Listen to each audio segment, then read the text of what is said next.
하나님 말씀 요한복음 14장 16절 17절 말씀입니다. 신약성경 172쪽입니다. 자, 함께 봉독하겠습니다. 내가 아버지께 구하겠으니 그가 또 다른 보혜사를 너희에게 주사 영원토록 너희와 함께 있게 하리니 그는 진리의 영이라. 세상은 능히 그를 받지 못하나니 이는 그를 보지도 못하고 알지도 못함이라. 그러나 너희는 그를 아나니 그는 너희와 함께 거하시며 또 너희 속에 계시겠습니다. 아멘. 예. 지난주부터는 이제 성령님은 누구신가에 대해서 살펴보고 있어요. 그래서 지난주에는 먼저 성령님에 대한 그 교리를 왜 알아야 하는지에 대해서 살펴봤어요. 그리고 이제 오늘부터는 본격적으로 성령님의 그 속성에 대해서 살펴볼 것인데, 오늘은 이게 우리나라에 적당한 번역이 없어요. 그래서 그럴 것이라고 생각합니다만은 원래는 이게 말이 The Personality of the Holy Spirit이에요. 이 주제로 은혜를 나누려고 하는데 말씀드렸듯이 이 영어 이 퍼스널리티가 문제예요. 이게 이 번역이 마땅하지가 않아요. 우리말로 번역이. 그래서 대부분의 우리나라 신학자들이나 이걸 번역할 때 있어서 또 그 목회자들이 성령의 인격이라고 얘기를 해요. 인격. 성령의 인격이라고 이렇게 얘기하는데, 성령님은 근데 사람이 아니잖아요. 그러니까 인격이라는 말이 어울리지 않는다는 얘기예요. 그 이제 개념은 알겠는데, 그래서 이게 적합하지 않다는 고민이 있습니다. 그래서 이제 뭐 이렇게 막 찾아보고 번역기 앱에 또 한번 물어봤어요. 야, 이거 너는 어떻게 생각하냐 물어보고 그랬더니 어떤 번역기는 성령의 인격으로 보통 다 그렇게 나와요. 예, 그리고 이제 또 다른 번역기는 성령의 성격이라고 뭐 이렇게 번역을 해요. 그래서 이제 이걸 먼저 우리가 이 개념을 알아야 돼요. 그래서 인격, 이 인격이라는 단어를 정의하면은 일반적인 정의, 그러니까 철학이나 심리학에서는 자율성과 의식이 있는 존재라고 이렇게 정의를 해요. 인격은 그러니까 뭐예요? 우리 사람은 어때요? 자율성이 있잖아요. 그렇죠? 의식이 있어요. 즉 인격은 자신에 대한 인식, 자아의식이죠. 예, 자의식. 그 다음에 이성과 도덕적인 판단, 그리고 의사소통 능력을 가진 존재예요. 인격이라는 것은. 그래서 그 영국의 그 계몽주의 철학자인 이 존 로크는 인격을 뭐라고 그래요? 지각하고 생각하고 논리적 사고와 선택을 할 수 있는 존재로 정의를 했어요. 그래서 특징이 뭐예요? 이제 인격의 특징은 의식, 자신과 세상을 인식한다는 얘기죠. 그렇죠? 그 다음에 자율성이 있어요. 독립적으로 사고하고 행동할 수 있는 능력이 있어요. 그 다음에 도덕적인 그 책임을 지느라고 하죠. 자신의 행동에 대해서 윤리적인 책임을 질 수 있는 게 인격으로 이렇게 철학 및 심리학에서는 얘기해요. 그런데 이제 신학적인 정의에서는 삼위일체적으로 이제 이걸 정의를 해요. 그래서 삼위일체적으로 인격을 갖다가 person, 아까 퍼스널리티라고 했잖아요. person, 그러니까 뭐냐면 위격, 어떤 위치에 있다는 얘기예요. 1위, 2위, 3위. 그러니까 높고 낮음이 아니라 어떤 위치에 있다는 얘기예요. 그래서 위격을 말하는데 우리 그리스도교 신학에서는 person은 특히 삼위일체의 각 위격이 누구예요? 성부 하나님, 성자 하나님, 성령 하나님. 이렇게 사용할 때, 설명할 때 사용돼요. 그래서 삼위일체의 위격은 개별적이고 독립적인 존재지만 본질적으로는 또 연합된 관계, 요걸 갖다가 얘기해요. 이거 그 전에 저기 삼위일체 하나님 그 설명 드렸을 때 아마 그 기억하실 거예요. 즉 삼위일체에서 성부, 성자, 성령은 각각의 위격을 가지시지만 한 하나님이라는 말씀이에요. 그래서 이 특징은 뭐예요? 신학적 맥락에서 위격은 단순히 인간적인 속성이 아니라는 거죠. 그래서 영적, 독립적 존재로서의 신성을 말합니다. 예. 그리고 이제 뭐냐면 그 성경적 맥락에서 person 요거의 의미를 말씀드리자면 성경에서는 어때요? 성경에서 하나님과 천사와 인간을 퍼스널 비잉으로 묘사해요. 그러니까 각자 이걸 갖고 있다는 거예요. 이게 무슨 얘기냐면 하나님께서 지정의, 그러니까 의지와 감정과 계획을 가지신 존재로 표현돼요. 성경에 보면 출애굽기 3장 14절에 보면은 나는 스스로 있는 자니라, 이 말씀이 이제 그거예요. 예. 그래서 이제 이렇게 이제 표현이 되는데, 인간은 어때요? 그러면 인간은, 우리는 어떨까요? 우리도 지정의가 있잖아요. 의지와 감정과 계획이 있잖아요. 우리도. 예. 근데 왜 그게 그렇게 있어요? 우리 인간은 하나님의 형상을 따라 창조된 인격적인 존재예요.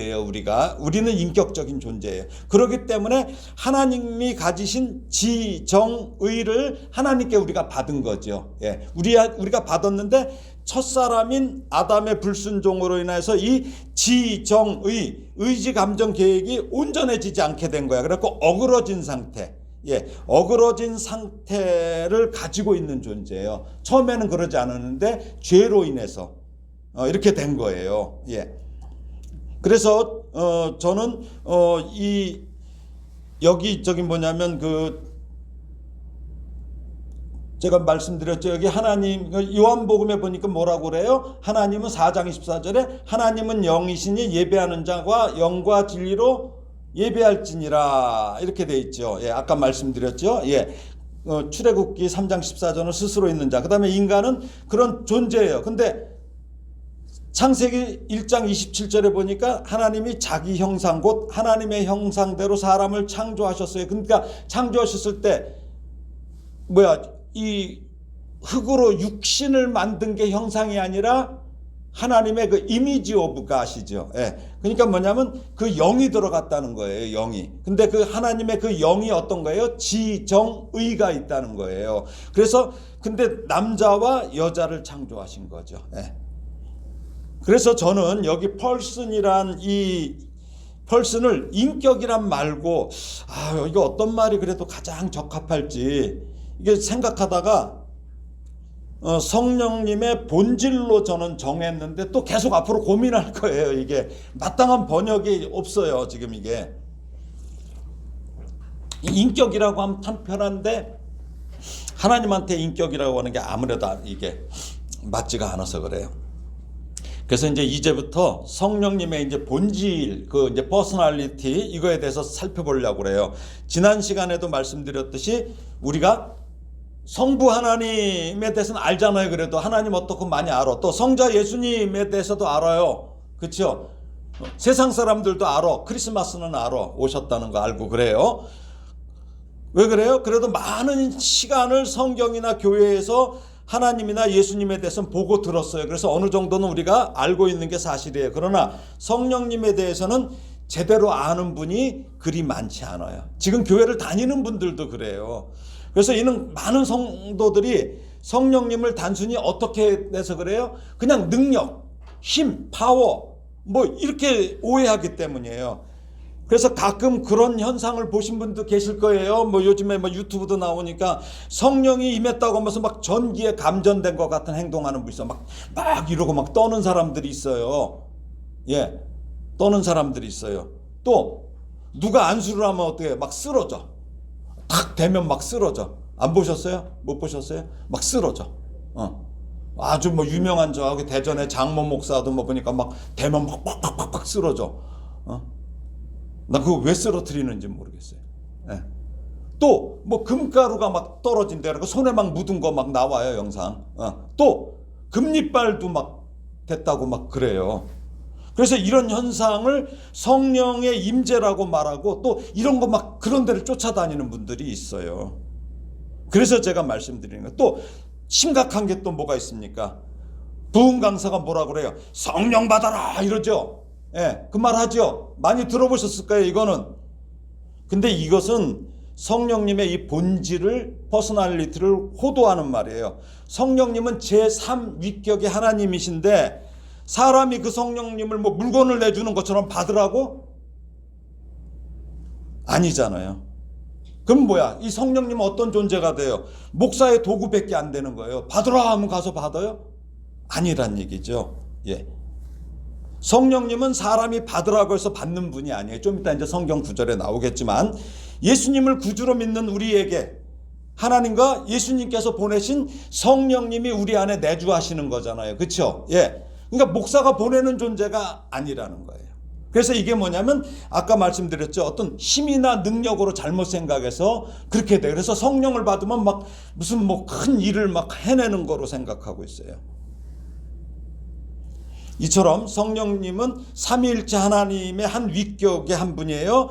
인간의 인격이 아니라 온전한 하나님의 본질로서 정의를 가지신 하나님이에요. 그래서 성령님의 본질을 이제 살펴봐야 돼. 그래서 그 성령님과의 관계가 우리 성도의 삶에서 얼마나 중요한지, 이래서 성령님이 이러시는가, 이걸 우리가 알아야 된다는 거죠. 그래서 이제 성령님의 이 본질적 그 특성, 다른 분들은 뭐 인격적 특성 뭐 이렇게 얘기해요. 근데 아니고 본질적인 특성이에요. 그래서 첫째 성령님은 어떤 분이에요? 한번 읽어볼까요? 성령님은 생각하고 아시는 분이다.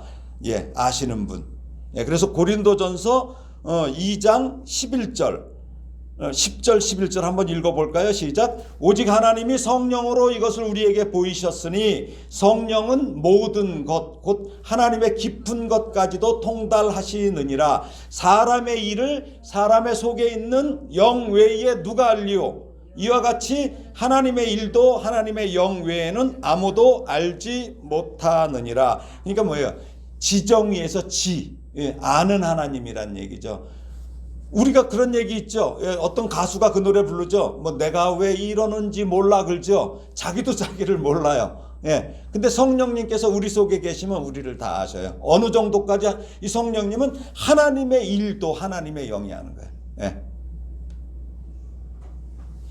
지금 사도 바울은 성령님이 하나님의 깊은 것들을 통달하신다고 이렇게 말하는데 이것은 성령님이 단순한 어떤 에너지가 아니라는 거예요. 지성을 가지신 분이라는 말을 하는 거예요. 지성을 가지신 분. 또한 성령님은 우리의 생각뿐만 아니라 우리의 필요와 우리의 마음을 아시는 분이에요.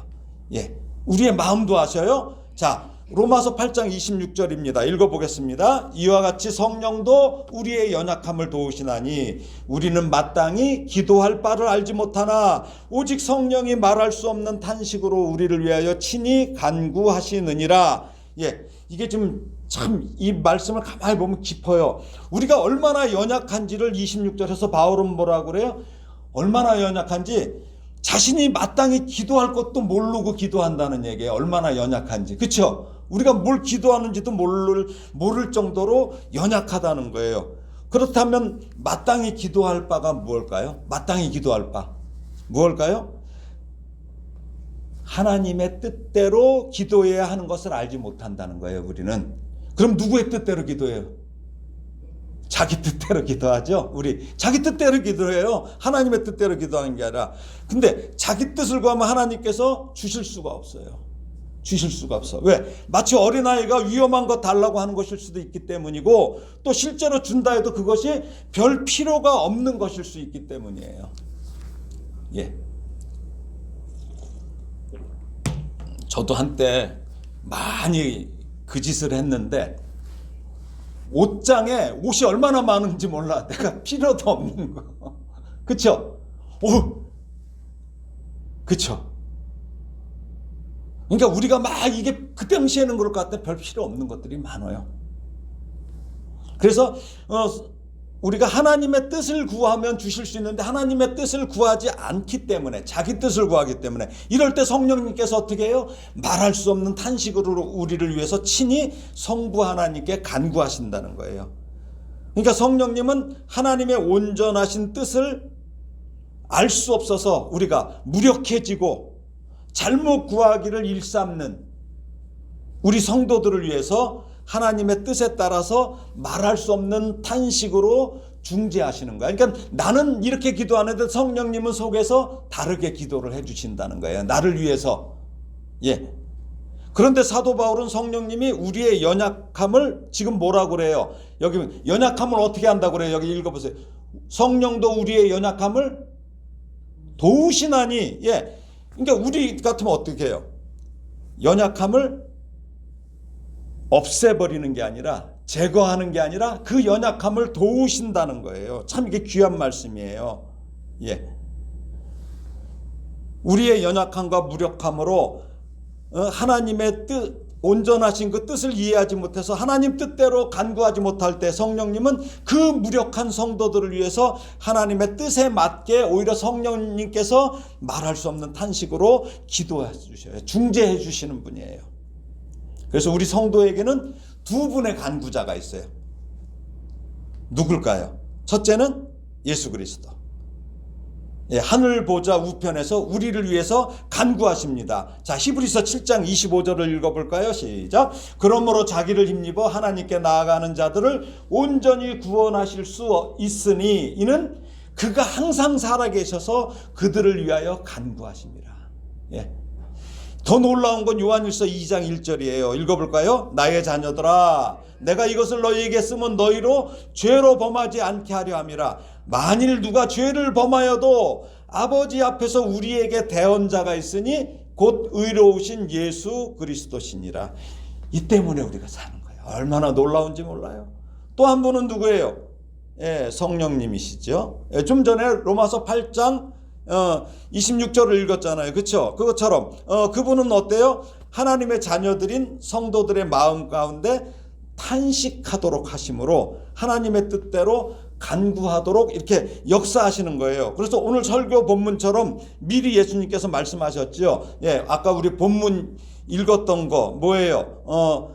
내가 아버지께 구하겠으니 그가 또 다른 보혜사를 너희에게 주사 영원토록 너희와 함께 있게 하리니 그는 진리의 영이라. 세상은 능히 그를 받지 못하나니 이는 그를 보지도 못하고 알지도 못함이라. 그러나 너희는 그를 아나니 그는 너희와 함께 거하시며 또 너희 속에 계시겠습니까? 그러니까 우리 속에서 그렇게 하신다고 예수님께서 미리 말씀하신 거예요. 그래서 우리 성도들은 항상 이 성령님의 세미한 음성에 귀를 기울이며 기도 가운데 그 성령님의 인도하심을 구해야 돼요. 그래서 우리가 그래, 어떤 때 막 기도했는데 응답이 없는 것 같아. 그건 뭐야? 내가 하나님 뜻대로 잘못 구한 게 있어요. 그렇죠? 그때 어떻게 하셔요? 어떻게 하셔요? 성령님께서 탄식해 주시는 그 기도를 하나님이 듣고 계시는 거예요. 그러면서 아까 예수님 그랬죠. 우리가 범죄해도 도와주시는 거예요. 범죄를 해도. 그래서 우리 무력함과 연약함에도 불구하고 하나님께서 성령을 보내셔서 우리를 대신해서 말할 수 없는 탄식으로 간구하게 하셨다는 것을, 이것처럼 이게 얼마나 큰 우리에게 위로고 복인지 몰라요. 얼마나 복이에요. 나보다 나를 더 잘 아시는 성령 하나님의 뭐예요? 그 본질이 뭐예요? 그 첫 번째 특징이 뭐예요? 그래서 그쵸? 하나님은 아시는 하나님이에요. 둘째는 뭘까요? 성령님의 본질적인 특징은, 둘째는 성령님은 감정을 가지신 분이에요. 그러니까 원래 갖고 계신 거예요. 원래 그걸 우리에게 주신 거죠. 그렇죠? 하나님께서 감정. 그래서 에베소서 4장 30절을 읽어볼까요? 시작. 하나님의 성령을 근심하게 하지 말라. 그 안에서 너희가 구원의 날까지 인치심을 받았느니라. 그러니까 뭐예요? 성령님은 또 근심하신다는 거예요. 성령님이 근심하셔요. 근심은 뭐예요? 감정이죠. 감정적인 반응이잖아요. 성령님의 본질에 이 감정이 존재하심을 보여주는 증거죠. 그렇다면 바울은 왜 하나님의 성령님을 근심하게 하지 말라고 했을까요? 왜 성령을 근심하게 하지 말라고 했을까요? 옳지 못한 말, 그런 생각, 이것은 어떻게 돼요? 다른 사람에게 고통을 줘요. 그럴 뿐만 아니라 성도 안에 내주하고 계시는 우리 성령님을 어떻게 해야 한다고요? 근심하게. 근심하게 해요.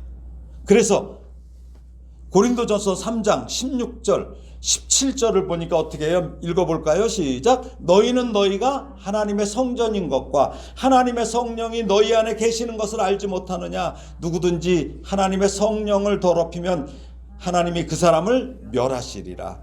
하나님의 성전은 거룩하니 너희도 그러하니라. 무슨 말씀이에요?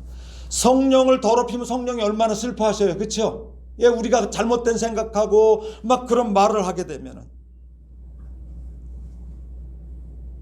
그래서 그러는 거예요. 그래서 또 데살로니가 전서 5장 19절에서는 성령을 그래서 소멸하지 말라 그래요. 소멸하지 말라 하고 이렇게 했는데, 이는 성령님을 억제하고 있는 행위를 멈추라는 거예요. 성령님을 억제하고 있는 행위를 멈추는 거예요. 더욱이 예수님께서 직접 말씀하셨어요. 뭐라고 그랬습니까?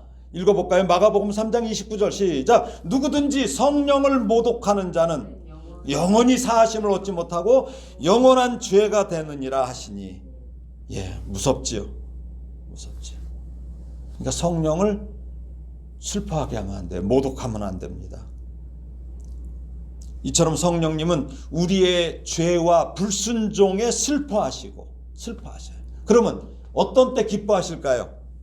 우리의 순종에 기뻐하시는 감정을 가지신 분이에요. 그래서 우리가 성령은 두 번째 감정을 갖고 계시다는 거예요. 셋째는 성령님은 의지를 가지신 분이에요.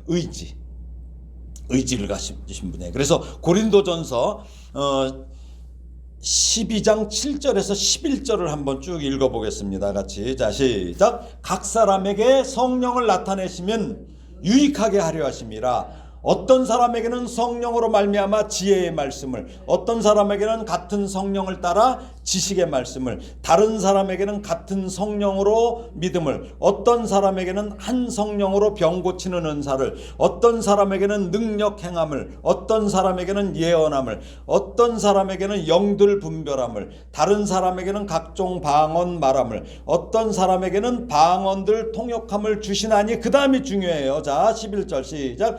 이 모든 일은 같은 한 성령이 행하사 그의 뜻대로 각 사람에게 나누어 주시는 것이니라. 아멘. 누구의 뜻대로 나눠줘요? 그가 누구예요? 성령님이죠. 그러니까 우리 뜻대로 주는 거 아니에요. 성령 받아라 아니에요. 성령님께서 주셔요. 당신의 의지로. 이처럼 성령님께서 각 사람에게 은사를 나누어 주실 때 여러분이 달라고 해서 주시는 것 아니에요. 또 주라고 해서 주는 거 아니에요. 성령님이 무슨 택배 배달부예요? 아니란 말이죠. 자신의 뜻대로 하신다고 그랬어요. 그렇죠? 예, 하나님이니까. 왜? 얘한테 이거 잘못 줬다간 큰일 나. 그렇죠? 그러니까 각자에게 맞는 걸 줘요. 어떤 사람한테는 하나도 안 줘. 근데 뭘 줬을까요? 사랑을 줘. 그건 겉으로 안 나타나. 바보 같은 거야. 그렇죠? 예. 가장 귀한 거예요. 그래서 성령님의 뜻대로 하신다고 분명히 말했어요. 이 모든 일은 같은 한 성령이 행하사 그의 뜻대로. 이게 참 중요합니다. 이는 성령님께서 독립적인 의지와 목적을 가지셨음을 나타내는 거예요. 그러므로 우리는 성령님을 무슨 하숙생 취급을 해서는 안 돼요. 성령님께서 내 안에 계시다는 건 뭐예요? 나한테만큼 빌붙어 계시는 거예요? 하숙하시는 거예요? 아니에요. 살고 계신다는 거예요. 어떻게 사셔요? 주인으로서 살고 계시는 거야. 근데 주인 대우를 안 해줘요. 그동안 여러분의 마음을 사로잡고 여러분의 주인으로 자리 잡고 있었던 세상의 가치관, 이 가치관을 예수를 구주로 고백한 후에는 그것을 쫓아내버리고 몰아내버리고 그곳에 성령님이 거주하시는 거예요. 여러분 아멘입니까? 예, 그러므로 이 성령님과 교제를 해야 돼요. 첫사람 아담을 만드시고 그 코에 생기가 들어갔을 때 하나님의 지정의가 사람에게 들어갔어요. 그러나 불순종으로 죄를 지음으로 이 지정의가 어긋나고 이지러진 모습의 인격체가 된 거예요. 우리가. 그런데 우리가 예수님을 구주로 모신 그때부터 성령님께서 내 속에 들어와 계셔요. 그래서 그분과 사귀게 된다면 이 이지러진 인격이 점차 회복되는 역사가 일어나는 거예요. 이처럼 성령님은 우리의 삶 속에서 함께 하시는 동반자예요. 또 그분은 단지 우리를 돕는 능력이 아니라 우리와 동행하시며 사랑으로 인도하셔요. 당신의 의지로. 그렇다면 우리가 성령님과는 어떻게 교제할 수 있을까요? 어떻게 교제할 수 있을까요? 자, 성령님과 교제하는 법에 대해서 한번 찾아보겠습니다. 첫 번째는 뭐예요? 성령님의 음성 듣기와 인도. 자, 요한복음 10장 27절에 보니까 내 양은 내 음성을 들으며 나는 그들을 알며 그들은 나를 따르나. 누구의 음성을 들어요? 성령님의 음성을 들어야 돼요. 예. 이 음성을 들을 수 있어야 돼. 그러면 자, 요한복음 14장 26절 또 읽어볼까요? 보혜사 곧 내 아버지께서 내 이름으로 보내실 성령, 그가 너희에게 모든 것을 가르치고 내가 너희에게 말한 모든 것을 생각나게 하리라. 예. 또 요한복음 16장, 이게 무슨 말씀이에요? 그러니까 성령님은 하나님의 음성을 깨닫게 하시고 가르치시며 기억나게 하신다는 거죠. 예. 예, 그러니까 우리가 성경을 많이 읽어요. 읽다 보면은 어느 때 보면은 읽어도 몰라. 근데 다 깨닫게 하셔요. 자, 그리고 또 이제 요한복음 16장 13절 예수님께서 말씀하셨죠. 자, 읽어보겠습니다. 그러나 진리의 성령이 오시면 그가 너희를 모든 진리 가운데로 인도하시리니 그가 스스로 말하지 않고 오직 들은 것을 말하며 장래 일을 너희에게 알리시리라. 예, 그러니까 성령님은 진리의 영으로서 우리의 삶을 그럼 어디로 인도해요? 진리의 길로 인도하는 거예요. 죄악의 길로 인도하는 게 아니라. 이렇게 해서 성령님의 음성을 우리가 들을 수 있어야 돼요. 자, 그러면 성령님께서 어디를 통해서 가르쳐 주실까요? 말씀을 통해서. 말씀을 통해서. 자, 한번 읽어볼까요? 사도행전 13장 2절 시작. 주를 섬겨 금식할 때에 성령이 이르시되 내가 불러 시키는 일을 위하여 바나바와 사울을 따로 세우라 하시니. 예, 성령께서 이르셔요. 가르쳐 주셔요. 예, 따로 세워라. 여기까지 역사하셔요. 교회에 이렇게 역사하셔요. 또 사도행전 8장 29절 보니까 읽어볼까요? 성령이 빌립더러 이르되 이 수레로 가까이 나아가라 하시거늘. 이것까지 가르쳐 주셔요. 이디오피아 내시. 예, 내시가 성경을 읽어도 몰라. 근데 성령께서 그 수레로 가까이 가서 그걸 알려주라고 하셔요. 또 사도행전 16장 보면은 또 놀라운 일이 있죠. 예, 6절 7절 한번 읽어볼까요? 시작. 성령이 아시아에서 말씀을 전하지 못하게 하시거늘 그들이 부르기아와 갈라디아 땅으로 다녀가 무시아 앞에 이르러 비두니아로 가고자 애쓰되 예수의 영이 허락하지 아니하시는지라. 못 가게 해요. 성령께서 못 가게 해요. 그러니까 성령님은 바울의 선교 이 여정을 구체적으로 인도하셨어요. 그러니까 바울은 아시아로 가고 싶었어요. 만약에 그렇게 왔으면 이쪽이 먼저 복음이 됐을 텐데, 복음화가. 그렇죠? 근데 어디로 가요? 유럽 쪽으로 가라고 하신 거예요. 그래서 이렇게 돌아온 거예요. 막으셔요.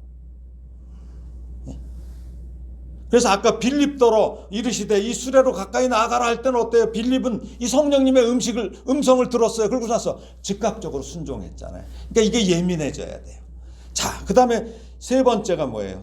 기도를 통해서 듣는 우리가 성령님의 음성을 우리가 들을 수 있어요. 자, 로마서 8장 26절 아까도 우리가 읽었어요. 읽어볼까요? 시작. 이와 같이 성령도 우리의 연약함을 도우시나니 우리가 마땅히 빌 바를 알지 못하나 성령이 말할 수 없는 탄식으로 우리를 위하여 친히 간구하시느니라. 아까도 말씀드렸죠. 야, 너 그렇게 기도하면 안 돼. 막 그렇게 기도했는데 성령님이 뭐라 그래? 하나님께.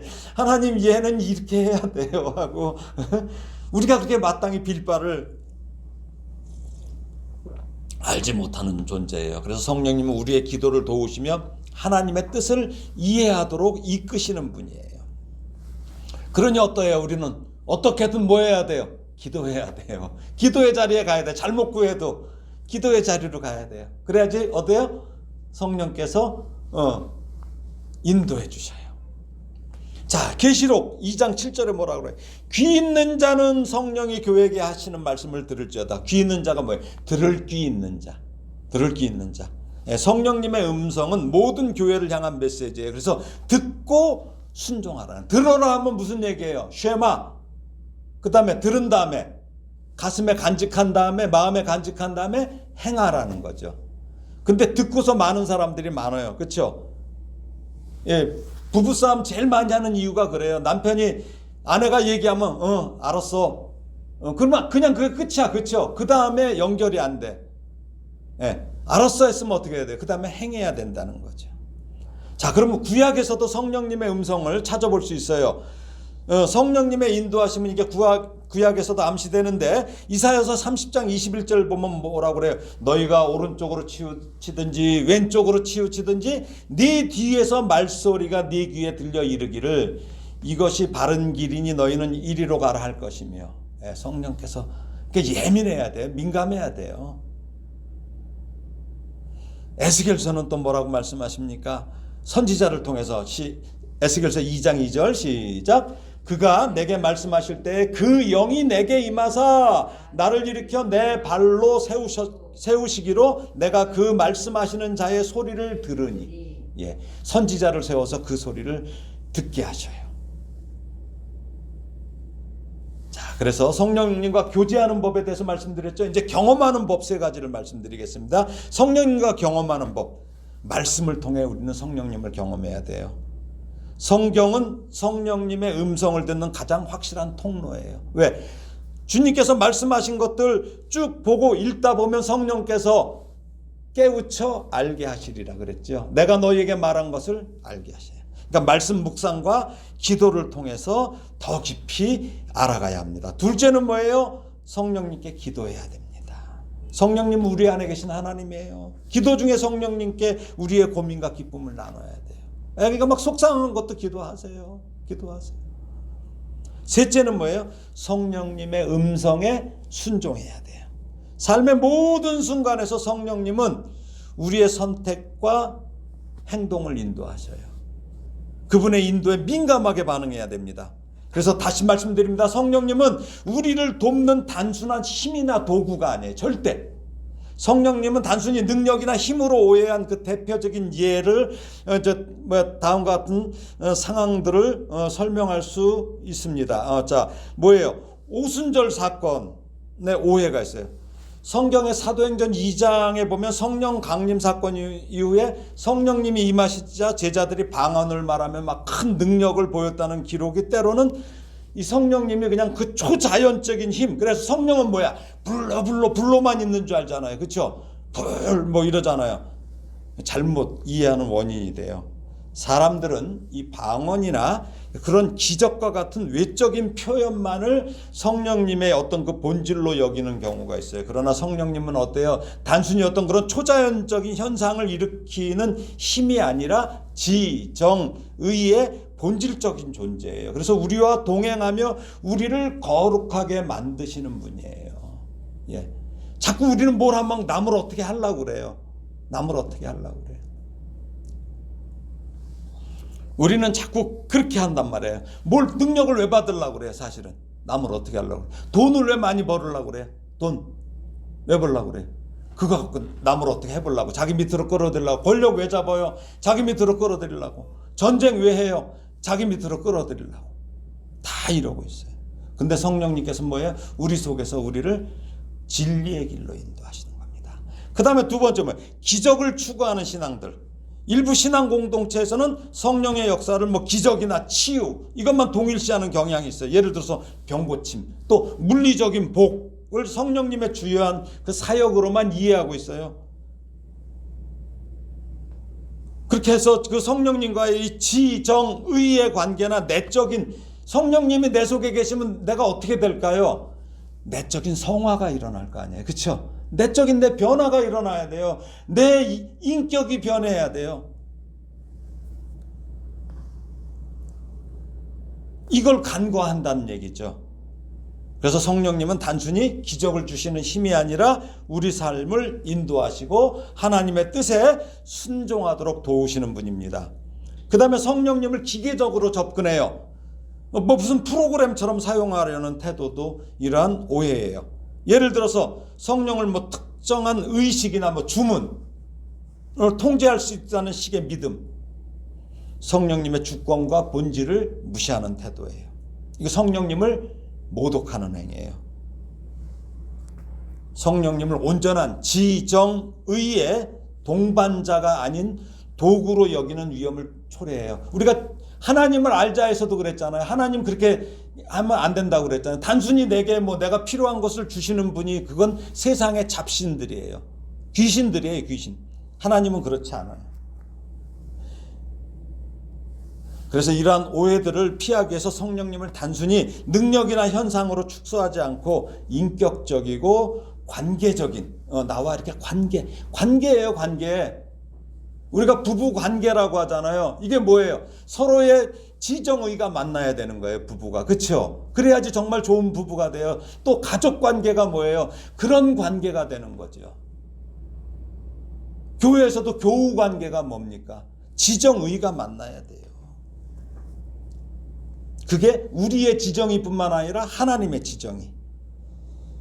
그래서 성령님은 그래서 우리 심령을 변화시키고 하나님의 뜻을 이해하시며 우리의 신앙생활을 인도하시는 누구 뜻대로?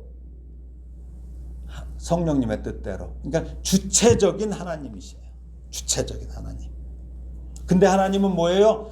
우리처럼 확 모가지 잡아서 비틀어서 돌리시는 게 아니라 그 안에서 말할 수 없는 탄식으로 인내하시며 아 정말 얘는 왜 이래 하면서도 그 안에 계시는 분이 하나님이에요. 성령 하나님이에요.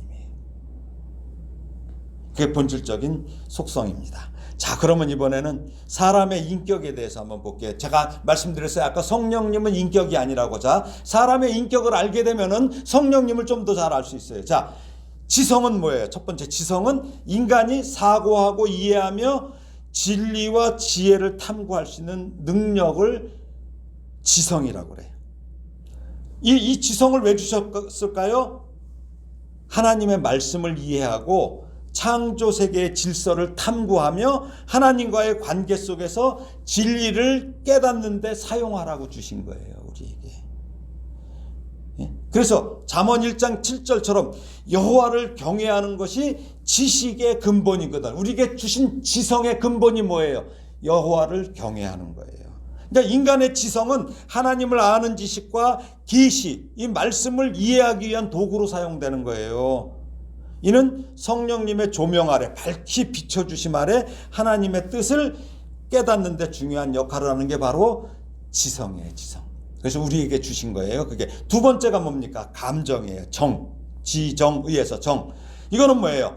감정은 인간이 사랑과 기쁨과 슬픔, 공감과 같은 정서적인 반응을 통해서 하나님과 다른 존재들과 관계를 맺는 능력이 바로 정서예요. 정서. 네.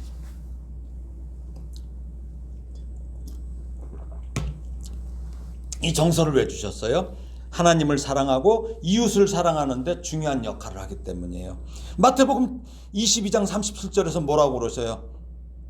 읽어볼까요? 내 마음을 다하고 목숨을 다하고 뜻을 다하여 주 너의 하나님을 사랑하라. 그러니까 가장 중요한 그 마음, 감정이 뭘까요? 사랑의 감정이라는 거예요. 사랑의 감정. 그 사랑의 감정을 왜 주셨어요? 먼저 하나님을 사랑하고 또 그와 똑같은 마음으로 이웃을 자기 몸과 같이 자신과 같이 사랑하라고 이 감정을 주신 거예요. 그러니까 감정의 전인적인 헌신을 요구하는 거예요. 갈라디아서 5장 22절에서 23절 뭐가 나와요? 성령의 열매가 나오죠. 여기에 감정의 요소가 나와요. 사랑이 나오고 희락이 나오고 화평. 요게 뭐냐면 바로 감정적 요소예요. 감정은 하나님과의 관계를 그러니까 어떻게 돼요? 사랑의 감정이 쭉 들어가면 깊어지겠죠. 네. 심화시켜요. 그리고 예배와 기도에 어떤 열정적인 표현을 가능케 해요. 그래서 이 감정이 제대로 돼 있고 이 하나님의 이 감정을 우리가 갖게 되면 어떻게 돼요? 예배 때 그냥 눈물이 나와. 말씀 들어도 눈물이 나오고 또 주변에 어려운 사람 보면 어떻게 해요? 막 눈물이 나와요. 그 영혼 때문에 눈물이 나와요. 그러나 감정만 있으면 돼요? 안 돼요? 아까 뭐 주셨어요? 지성 주셨죠? 예, 이거하고 또 의지에 이게 세 개가 균형 속에서 다스려져야 돼요. 한쪽으로만 나서지면 안 된다는 거죠. 자, 세 번째 의지는 어떨까요? 사람의 인격에서 의지는 결정을 내리고 행동을 실천하는 능력이 의지예요. 이것은 인간이 자유의지를 가지고 하나님께 순종하거나 거역할 수 있는 능력이에요. 근데 인간한테는 어떤 능력이 더 많아요? 순종의 능력이 더 많아요? 거역의 능력이 더 많아요? 거역의 능력이 더 많아요. 이게 죄 짓고 나서. 네? 창세기 2장 16절 17절에 보면은 에덴 동산에서 선하게 알게 하는 나무의 열매를 먹지 말라는 명령은 인간의 의지, 자유의지와 그 대신 자유는 뭐가 있어요? 책임이 따르는 거예요. 이걸 나타내는 거예요. 그래서 요한복음 7장 17절에는 뭐라고 말씀하시냐면 사람이 하나님의 뜻을 행하려 하면 이 교훈이 하나님께로부터 왔는지 내가 스스로 말함인지 알리라. 예, 그 유대인들에게 말씀하신 거예요. 이 말씀이 뭐예요? 의지적으로 하나님의 뜻을 따르는 선택을 요구하는 말씀이에요. 그러니까 의지는 성령님의 인도를 따라 순종의 삶을 살아가도록 훈련돼야 돼요. 우리가 이게 훈련돼야 돼요. 이는 하나님의 뜻의 훈련은 뭘까요? 그러면 복종시키는 거죠. 복종. 우리가 제가 아는 그 1년 고등학교 선배님이 이제 시골에 있다 보니까 이제 강아지를 이제 데리고 혼자 있으니까 이제 아내는 이제 그 손주들 이제 보러 가다 보니까 이제 주중에 혼자 있잖아요. 그러니까 이제 강아지를 하는데 강아지가 처음에 이게 훈련이 안 돼요. 그렇잖아요. 처음에. 그래서 이 훈련소를 보내서 이렇게 봤더니 제일 먼저 시키는 게 복종 훈련이더라는 거예요. 복종 훈련. 그래서 우리가 의지가 있는데 우리는 거역하는 의지도 있어요. 그래서 복종하는 우리가 그 훈련을 해야 됩니다. 자, 그래서 이 지정의는 독립적이지 않고 상호 의존적이에요. 지성은 진리를 이해하는 거고 감정은 그 진리를 사랑하는 거고 의지는 그 진리에 따라 행하도록 이끈다. 자, 다시 한번 속으로 따라 해도 돼요. 지성은 진리를 이해하고, 예, 감정은 그 진리를 사랑하며, 의지는 그 진리를 따라 행동하도록 이끈다. 예, 삼위일체 하나님과의 관계에서 인간의 이 세 요소가 조화를 이루어야 돼요. 죄로 인한 타락의 영향으로 이 지성이 왜곡됐어요. 감정이 부패해졌어요. 의지가 무기력하게 됐어요. 그러나 예수 그리스도의 구속과 성령의 역사로 인해서 이 요소들은 회복되고 우리는 거룩해질 수 있습니다. 말씀을 정리합니다.